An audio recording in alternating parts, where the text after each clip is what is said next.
My name is Patricia, and I'm 54. I'd like to say I'm just an ordinary woman, but according to my sister-in-law, I live a privileged life, ignorant of the struggles of an average person. But more on that later. My husband Robert is also 54. Both of us work full-time during the week. We don't have any children. So the reason why my sister-in-law keeps saying I'm privileged and don't know the struggles of an average person is because we live in a nice neighborhood. It's near both downtown Boston and the bustling Chinatown. And of course, it's within walking distance to the local subway station. My grandfather built a house on his land, which my parents inherited, and when they passed away, my husband and I gave up our apartment and moved in. Now, this sister-in-law who keeps calling me privileged is 46, 8 years younger than me. She often visits our place. Leaving her husband and their 12-year-old child at home, she travels 2 hours from her home to visit us, at least once every 3 months over the weekend. She seems to love downtown Boston. My sister-in-law is 8 years younger than her brother. Robert was in elementary school when she was born, and he says she was a tiny, adorable baby. Apparently, his parents spoiled her as she was a child born late in their life. But no matter what, I just couldn't bring myself to like my sister-in-law.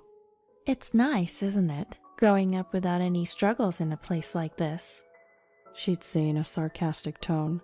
Her favorite phrase is, I was born in the countryside where there's nowhere fun to go, while a princess like you must have grown up all snug and warm without knowing such struggles. It's pretty clear she's not fond of me. Despite this, she likes downtown and Chinatown and keeps visiting us. And of course, she always arrives empty-handed. Her reasoning? Even if I brought a gift from the countryside, you'd just make fun of it. She'd arrive empty-handed and go on about how it's nice to be so close to downtown and Chinatown. You must live a life without any struggles. You can live without a car. Us country folks can't live without a car, so gas costs us a lot of money. When I'd reply, but the area you live is nice too, right? I love it. The air is fresh, and the people are kind. She'd retort, what's that, sarcasm? You live in a city where you have anything you need within walking distance and good public transportation.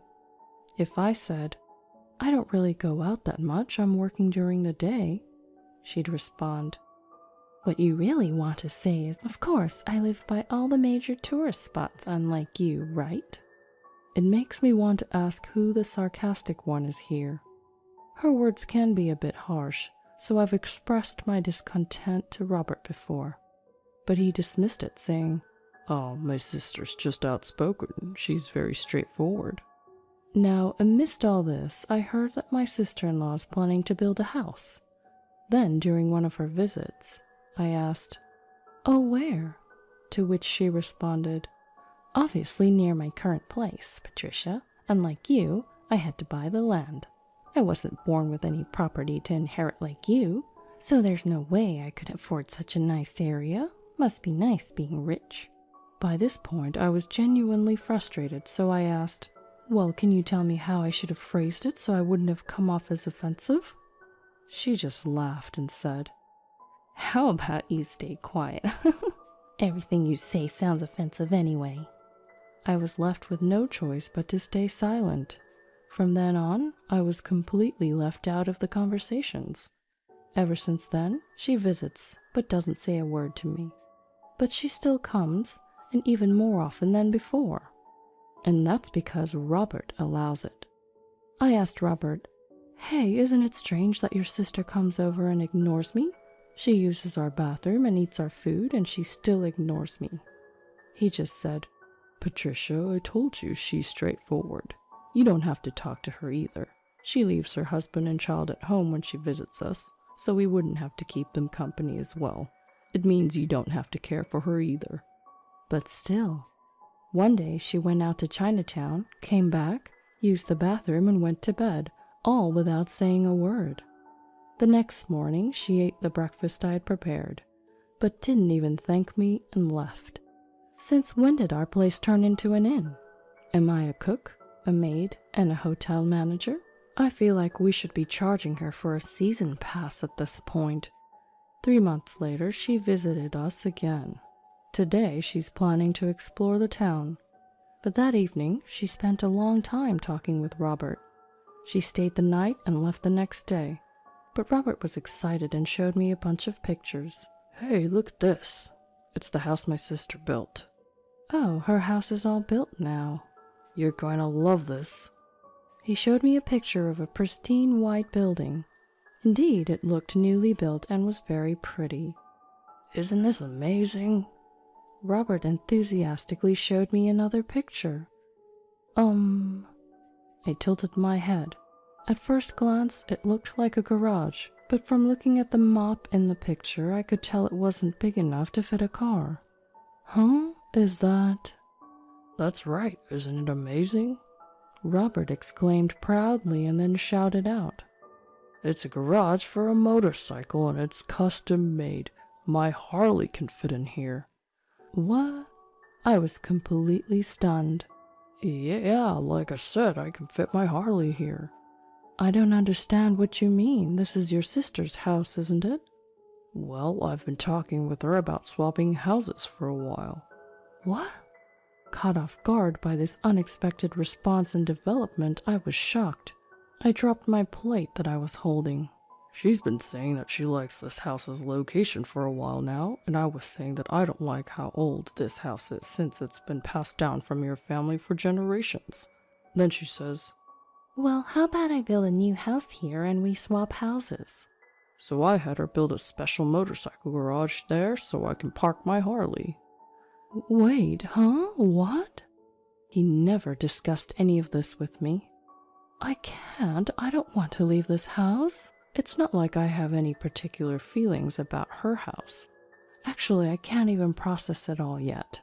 Robert started to get irritated, perhaps because he didn't expect my objection. As far as I'm concerned, his reaction was unexpected. What are you hesitating for? My sister and I have been discussing this for a while.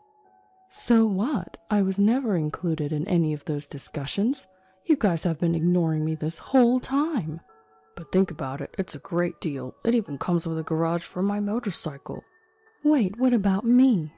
You like to watch suspense shows, right? There's a TV in their house too. Indeed, Robert loves motorcycles. He treasures his Harley-Davidson almost as much as his own life. As for me, I don't have much of a hobby, but if I had to pick, I like watching suspense shows like CSI or Columbo on Netflix. But my commute... Your bus and train ride is only going to be slightly longer, that's all. Slightly longer? It's going to be an extra 2 hours.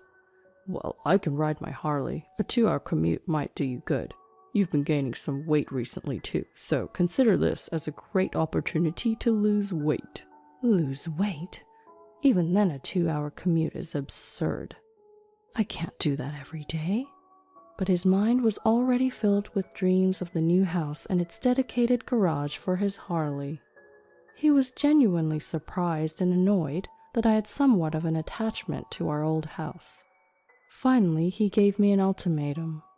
I'm giving our house to my sister and her husband. Theirs is a new house with a garage for my bike. What's there to refuse?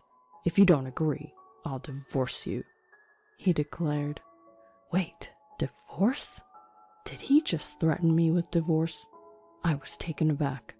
All right, just give me a night to think about it. I barely managed to utter those words. I crawled into our bed. Shocked, I just spaced out for about 2 hours. A new house with a garage for his bike. It seemed like it was built solely for Robert's benefit. I mean, his sister and her husband didn't even own a bike. That meant they had built the house with the intention of taking ours from the start.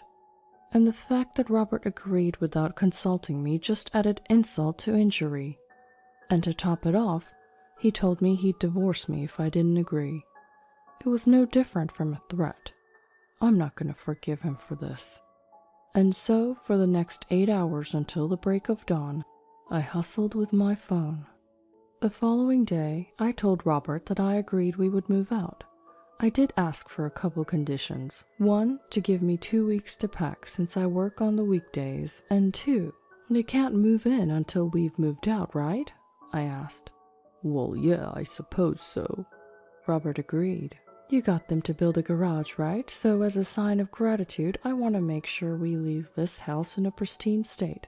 Let's have the house professionally cleaned and hand it over 2 weeks after we leave. Robert agreed to this as well. Satisfied, I called 2 places while Robert wasn't around. The next 2 weeks flew by. Robert was happily packing, singing some weird song about his Harley. I asked my sister-in-law over the phone, "How large are the rooms in your house?" to decide on our furniture arrangement. They would also call about our layout. As they're moving from an apartment, a notice of just 4 weeks for moving is quite short. They seem to be preparing for their move in a rush. Then on moving day, "Hello, we're from U-Haul Moving and Storage," said the movers upon arrival. Please come in this way," Robert directed the workers. However, shortly after, "Hello, we're from 2 Men in a Truck," said another group of movers. What? Robert was surprised. I slid past my surprised husband. Please come in this way," and ushered the workers in. "Hold on, what's going on?" Robert shouted. "What's going on? I said we could move, so I'm moving to my new home. Okay, everyone, the boxes with the yellow tape are mine. Please take those this way. I'll need U-Haul to take the rest with them," I quickly instructed. And an hour later, "Well then, thanks for everything. I'll mail you the divorce papers later." "Hold on a second," Robert shouted in panic. I turned back slightly. "You are the one who wanted a divorce, remember?" Leaving Robert behind, I quickly left the scene and got in the taxi I had called for. But it was a very short ride. "Long day, huh?" A man who had been waiting approached me. It was my older brother, Dave. Dave had come to help me move. "Well, it's good that you found a place in 2 weeks. It's a rental, but yeah." "Well, once everything settles down, you can start looking for an apartment or something. But man, what a disaster." "It's more than just a disaster. Anyway, I labeled all the necessary household items like the rice cooker with yellow tape, so I'll still be fine on my own." Dave helped me out. Even though the movers took care of the large items, I still needed help for the rest, so it was a huge help. And with Dave's help, I finished moving within the day. "Well then, call me in a couple weeks." My brother left. 2 weeks passed since the day of my move. My phone rang, just as expected. "Hello?" On the other end was my sister-in-law. What the hell is going on? I just listened to her quietly. "The house is gone." I stifled a laugh and looked down. Not being able to speak was killing me. "It's an empty lot. Why aren't you saying anything?" "You remember, you told me to keep my mouth shut." My sister-in-law screamed at the top of her lungs. I finally burst out laughing. It seems my sister-in-law and Robert are together. The phone was handed over to Robert. "Did you really have to go that far?" he yelled in a voice close to tears. "Look who's talking. You're the one who threatened me." I was literally in stitches. Besides, I told you that I wanted to make it clean, didn't I? Your idea of clean is way off. It's the ultimate state of clean, a fresh start. Robert was clenching his fists in frustration. "Anyway, come over now so we can talk." "There's nothing I need to talk to you about." "If you refuse, I won't sign the divorce papers." "You remember, the day I refused to leave the house, you threatened to divorce me. Look at how quick you've changed your mind." "Shut up." "All right, I'll go to your place, but I'm too scared to go alone, so I'll bring someone with me." And so I contacted my brother. "Is this my cue? Here I come." What a reliable brother he is. "Thank you all for gathering today." My sister-in-law's husband, who I hadn't seen since the wedding, began as if initiating another wedding ceremony. My sister-in-law's husband seemed timid. Me, Dave, my husband, his sister, and her husband all took seats around the table in my husband's new home. We couldn't have children present with us, so we had them in the room next to ours. However, the atmosphere in our room was tense. My sister-in-law had come here high-spirited, but was stunned when she saw an empty lot where the house was once built. But since they had already ended the lease of their apartment, they couldn't go back. In a rush, he had the movers bring all of his stuff into his sister's newly built house. As a result, there were 2 of everything, 2 cabinets, 2 tables, which made the space incredibly cramped. I was shocked to see everything in doubles. It was like a broadcasting accident you'd hear about on TV. Seriously, why would you take the place down? You took it too far. That's right, just because my sister is laid back and you're the sensitive type, doesn't mean you can do this to her. How low can you be? Robert and his sister were yelling their heads off. I laughed. I inherited that land and house. It was originally my grandfather's, so I can do whatever I want with it. What? My husband was taken aback, and my brother then chimed in. Basically, that land and house were inherited by Patricia, so they're her individual property and don't fall under marital assets. In other words, you, her husband, don't have the right to decide whether to give them to your sister or anything like that. Huh? What? My sister-in-law and husband were left speechless by the unexpected turn of events. Well, then you could have told us that first. Then it would have been all fine. Well, then you could have told us that first. Then it would have been all fine. Typical Robert and Patricia, always on the same wavelength. So I guess we're now shifting blames. We were silenced too, we protested. You threatened me with divorce and told me not to talk to your sister, so I couldn't say anything. Patricia was being threatened with divorce, and you wouldn't even let us speak to your sister. What else could we have done? We tagged up his siblings and questioned them. So I decided to sell the property. The house was too big for me to live by myself anyway. The truth is, the next day after I was threatened with divorce, I made 2 phone calls. One was to Dave, and the other was to a demolition company. They said it would take 10 days to demolish the house. It takes my sister-in-law about 2 hours one way, 4 hours round trip to get here. If she was given short notice for the move, she would have been too busy packing to make the trip. The same goes for my husband, who moved to a newly built home near his sister's apartment, and thus our reprisal was set in motion. Their new home was nothing but an empty lot. Enough is enough. We've lost our home, you know. Not only that, but we had to move twice, because we temporarily moved into Robert's house when we found out our house was gone, which doubled our moving costs. Do I look like I care? You should be thankful you're not being sued for trespassing on my property. You couldn't move in because it was razed to the ground, so you dodged a bullet. Ha ha ha ha ha ha. I couldn't help but laugh. Then I said to my husband, "Do you really think a woman who nags about every little expense is laid back? You're really funny." Dave chimed in. Being dismissive of others doesn't make you laid back, it only makes you shallow. Does that mean you didn't have Patricia's permission when all this moving business started? My quiet brother-in-law finally spoke up. That's right, she told us to shut up, and my husband threatened me. They just went ahead and got all excited on their own. I revealed everything. Then the usually timid brother-in-law started to shake with anger. Hey, what the heck were you thinking? You've been wasting money in Boston and Chinatown for the past 3 months. You left me and the kids while you went on a shopping spree. And since you've decided to live there, you said you didn't need a car anymore and sold it. We can't live without a car here, but this house only has a motorcycle garage. Do you not realize how you screwed everyone in your family? Well, what's gotten into you? My sister-in-law was clearly shaken. I suppose she had never seen him this angry before. Patricia, my brother-in-law, continued. This one here, she told me, "I'm going to take my brother's house and move. If you disagree, I'll divorce you." What? It's surprising how much brothers and sisters can think alike. I was genuinely about to burst into laughter. I knew my stomach was going to be all sore tomorrow from laughing too much. But since I'm a software engineer who can work from anywhere, and I thought it would be sad for the kids if their mom wasn't around, I agreed to her demand. But now that things have come down to this, I realized how my wife's selfishness could hurt my whole family. Besides, what you said earlier about Robert's statement, that woke me up finally.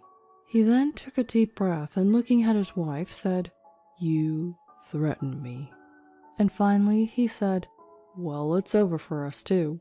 I will protect and raise the kids. I'll go along with your threat as if it were a proposition." Well, now it's my turn. Looking at my husband, I also delivered the final blow. "Robert, I'll also accept your demand as a proposition. We are truly finished now. Goodbye." "Oh, hold on. If I lose the house, that means the situation has changed, right?" Exactly. The situation has changed, so it's not fair to cut us off like this. The siblings both started shouting. I just brushed them off with my brother-in-law. "You guys created this ridiculous situation, got all excited, and now you're just back to where you started," said my sister-in-law's husband. After that, my sister-in-law's husband and I each hired a lawyer, and each pursued a mediated divorce. The newly built house that my sister-in-law had built was apparently going to go to her husband, along with custody of the kids. My sister-in-law, who was a spendthrift, and always out and about, always left the kids' care to her husband, even on weekends, and her kids indeed felt distant and lonely. But now that they're living with just their father, they said they're happier now, since they know their father will always be there for them.